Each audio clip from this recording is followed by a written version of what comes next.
So the origins of Hunter Zolomon aka Zoom are going to be revealed in the upcoming episode entitled Versus Zoom. Teddy Sears, who plays Jay Garrick and Zoom on the show, had an interesting interview which I'm going to break down and discuss. Please note this video contains spoilers for episode 18 and beyond. So firstly, Teddy Sears was asked if the Jay we knew ever really loved Caitlin. Teddy replied, absolutely. That's something that Andrew Kreisberg from the beginning wanted to hammer into me. While there were games being played on the other members of Star Labs, what he felt for Caitlin was the real deal. That adds a really interesting dynamic to this moving forward. He essentially is one gigantic liar who has played them all, but he never played her. There are real feelings there. There's even an underlayer based on where he came from in his life, his origin story, that plays a big part in why he wants her, why he needs her, why he loves her. Okay. So first let me start out by saying that this is just an interview by an actor and he perhaps doesn't know exactly how everything is going to turn out in the end. However, if we take Teddy Sears' answer as the truth, then Jay Garrick was just a persona and an act by Hunter Zolomon in order to gain their trust because he needs Barry's speed and a perfected velocity serum. Now, a lot of people, including myself, thought that Jay and Hunter were different people, perhaps twins or doppelgangers. However, that appears not to be the case, and the Jay we knew was never really Jay Garrick. He was really just Hunter Zolomon playing games with the team all along, projecting a speed mirage across universes. Now, if this is true, it is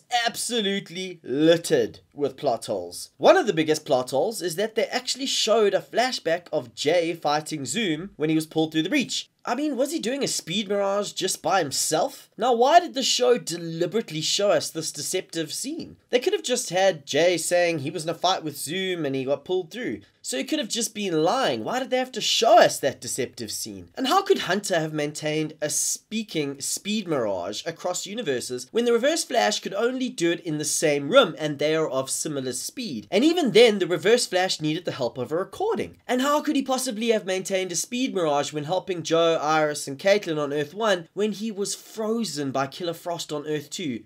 It's completely and utterly impossible. So it's this kind of massive, obvious plot hole, which still gives me a little bit of hope that the Jay Garrick we knew is separate from Hunter Zolomon aka Zoom. However, this hope is very small, and I think this is actually just going to turn out that the Jay we knew was Hunter Zolomon all along. I want the truth! You can't handle the truth!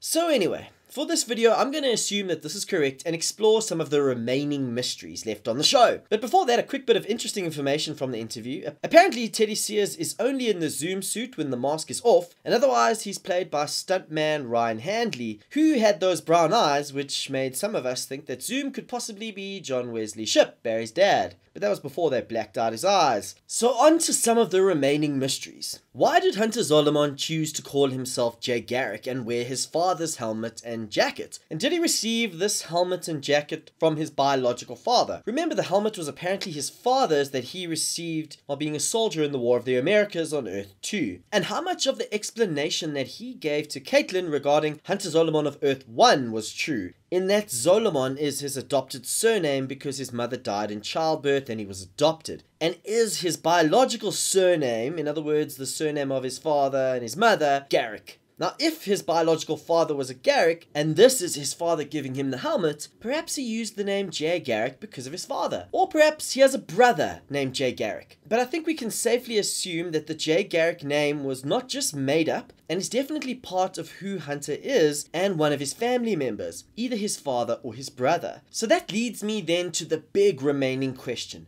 Who is the man in the iron mask? As far as I see it, we have a couple likely scenarios. Firstly, that it's the real Jay Garrick. In other words, as I said, it could be Hunter's biological father or his brother. Or perhaps, and this theory is becoming more and more unlikely, that it's a Jay Garrick doppelganger from another Earth. In other words, Hunter Zolomon's doppelganger, who's named Jay Garrick, where his mother didn't die from childbirth. And the last remaining option that I see that's possible is that the man in the iron mask is Barry Allen from the future. The one that perhaps vanishes in Crisis as described in this article from 2024 that we saw in the Time Vault that the Reverse Flash had. So what we do know for sure, that was revealed in the same interview with Teddy, is that the mystery of the man in the iron mask is only going to be revealed in the season finale. and that Teddy never knew who the man in the iron mask was until they filmed the finale, which they have just completed. So in other words, I think whoever was behind the mask was probably a stuntman of similar build to whoever is actually behind the mask. But the fact that the producers specifically call this man in the mask the man in the iron mask implies that he is probably going to be a wrongfully imprisoned twin, or perhaps a doppelganger of a character that we already know, as the man in the iron mask is a figure from both history and literature. In the Three Musketeers saga by Alexander Dumas, the man in the iron mask was revealed to be the identical twin brother of King Louis XIV, the King of France. So this upcoming episode is going to be very revealing. Remember how Jay said that Zoom wants to be the only speedster in the multiverse? Well, I think there may still be some truth in that, and that the answers of some of the mysteries of the remainder of the season may be tied to this. Or was this all just a lie, and does Zoom just want to cure himself of the sickness that has been caused by the Velocity Serum? Or is it a bit of both? So now for some other big spoilers. We know that Zoom is going to escape from Earth 1 and Team Flash, as according to episode 20's episode synopsis, it reveals that Zoom returns to Earth 1 and is intent on taking over Central City. Further, that Barry and Wells come up with a risky plan in order to stop Zoom permanently. Apparently Joe is all for the plan and trusts that Barry can pull it off,